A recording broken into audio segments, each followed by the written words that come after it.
čak i Novoljani naši i Bokelji ne znaju za ovo selo. Vi kad ste dolazili, da li ste osjetili kao da se penjete ovako, negdje se penjete, ne znate ni gdje ćete stignu, ali isto kao da idete na nebo. I kad dođete ovdje, stvarno ste vi došli na neku drugu planetu, kad vidite ove krovove, kad vidite ovaj kameni grad. Nikola, ali osim kamena, ja vidim čime se vi ovdje najviše dičite. Sve domaće. Ja tu držim svinje, prasad. Ovo je pršut. Ovo mu je 2. godina. Znači, on je sad spreman ove godine za fetanje. Ovo je pleće od ove godine. Autentična hrana planinskog dela Boke Kotorske.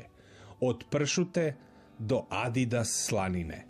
Dođite, zaputite se, možete pješke, ako volite. Od Meljina do odavde ima 14 km. Imaju sve staze uzaspile, sve je markirano. To je sir iz mješine. Ja imam tu prijatelje, tu iz susjednog sela. On meni pripremi jareću kožu.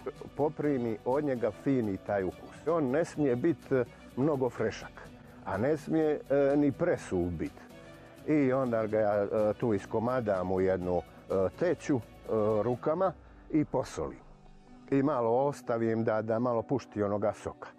I onda punim u mješinu. Ali moram paziti da ne ostane vazduha između. Zavežem ga, ostavim ga da se suši i poslije jedno 10-15 dana on pušti isto unutra tu surutku, tu vodu njegovu. Znači mi ovdje većinom radimo grupe. Samo se ukuca konoba Sikimić, Žlijed.